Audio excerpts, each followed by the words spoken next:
ഇതുപോലെ പടങ്ങൾ ഇറങ്ങട്ടെ ഇടയ്ക്കിടയ്ക്ക്. എല്ലാം ഇങ്ങനെ തന്നെ ആവണ്ട, എന്നാലും അസൽ പടം. ഇതൊരു എല്ലാത്തും ഇഷ്ടപ്പെടും, അങ്ങനത്തെ ഒരു സിനിമയാണ്. ഷോക്കേസ് ചെയ്യാൻ പറ്റും, നമുക്ക് അഭിമാനം കൊള്ളാൻ പറ്റുന്നൊരു പ്രോഡക്റ്റാണ്, പറയാതിരിക്കാൻ വയ്യ. നമുക്ക് ലിറ്ററലി ഇത് കാണുമ്പോൾ നമുക്ക് തോന്നുന്നു, ഇതുപോലെ നമുക്ക് എടുക്കാൻ പറ്റും, നമ്മളെ കൊണ്ട് സാധിക്കും എന്ന് അത് പ്രൂവ് ചെയ്തു. അപ്പോൾ ഇനി അത് എല്ലാവരും വന്ന് അക്സെപ്റ്റ് ചെയ്യണമെന്നാണ് ഞാൻ പറയുന്നത്. കാരണം ഇത് വലിയ തിയേറ്ററിൽ തന്നെ കാണണം. ആ സൗണ്ട് ആണെങ്കിലും വിഷ്വൽസ് ആണെങ്കിലും പെർഫോമൻസസ് ആണെങ്കിലും മൊത്തം നമ്മളത് എൻഗേജ് ചെയ്യുന്നൊരു സംഭവമാണ്. അപ്പോൾ ഇത്രയും നമ്മൾ സാധാരണ നമ്മളൊരു അവാർഡ് ഫിലിം എന്നൊക്കെ പറയത്തില്ല, ഇതെല്ലാം ഉണ്ട്, നമുക്ക് എല്ലാം കിട്ടുന്നുണ്ട്, നമുക്ക് ആ സാറ്റിസ്ഫാക്ഷൻ കിട്ടുന്നുണ്ട്. സിനിമ എന്ന് പറയുന്നത് ഒറ്റ വാക്കിൽ പറഞ്ഞാൽ മമ്മൂട്ടിയെ എന്തുകൊണ്ടാണ് രാക്ഷസ നടികർ എന്ന് വിശേഷിപ്പിക്കുന്നത്, ഇത് ഫാൻസ് എടുത്ത് പറയുന്ന ഒരു പേരാണോ അല്ല എന്ന് ഈ സിനിമ കണ്ടാൽ മനസ്സിലാവും. കാരണം നമുക്കൊരു നിമിഷം പോലും ബോറടിക്കില്ല. മലയാളത്തിൽ എന്തുകൊണ്ട് ഇങ്ങനത്തെ പടങ്ങൾ വരുന്നില്ല എന്ന് നമ്മൾ പറയും, പക്ഷേ ഇത് തിയേറ്ററിൽ തന്നെ കാണേണ്ട ഒരു പടമാണ്. നമ്മൾ അർജുന അശോകനുണ്ട്, സിദ്ധാർത്ഥ് ഭരതനുണ്ട്, മമ്മൂക്കയുണ്ട്, ഇവരെല്ലാവരും കിടിലൻ പെർഫോമൻസ് ആണ്. അർജുന അശോകൻ്റെയും സിദ്ധാർത്ഥ് ഭരത് നമ്മളിത്ര ആക്ച്വലി എക്സ്പെക്ട് ചെയ്തില്ല, അതിൻ്റെ അപ്പുറം അവർ ചെയ്തിട്ടുണ്ട്.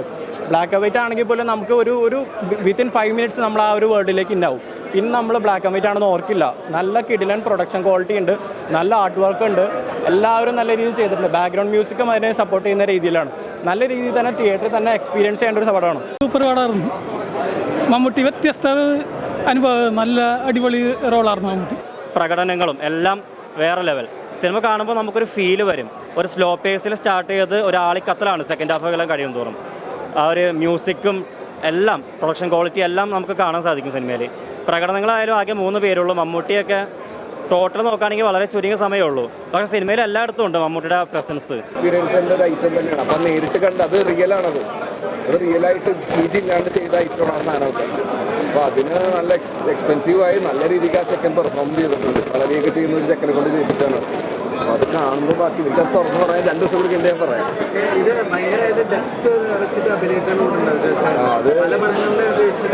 അത് ഇങ്ങനത്തെ ക്യാരക്ടർ ആദ്യമായിട്ട് കിട്ടുന്നത്.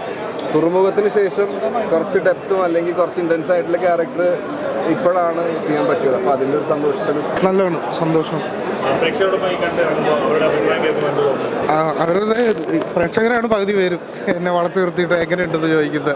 ആക്ച്വലി നിങ്ങളാണ് പറയേണ്ടത്, ക്യാമറ നിങ്ങളുടെ നേരെയാണ് തിരിക്കുന്നത്. ഈ ഒരു സിനിമ എനിക്ക് വന്നതാണ്, ഞാൻ പിക്ക് ചെയ്യാനായിട്ട് എനിക്ക് ഓപ്ഷൻ ഇല്ലായിരുന്നു. They had come to me, so അത് ചെയ്തു. ഒരു നല്ല വെൽ റിട്ടൺ ക്യാരക്ടറാണ്, ഡെപ്ത് ഉണ്ട്, അതുകൊണ്ടാണ് പകുതി മുക്കാലും അപ്രിസിയേഷൻ കിട്ടുന്നത് നമുക്ക്. So it's A well written character, അത് ചെയ്തുകൊണ്ട് അപ്രിസിയേഷൻ കിട്ടും.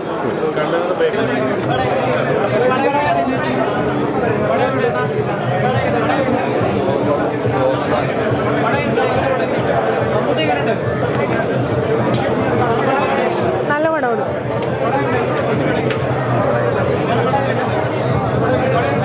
ആദ്യം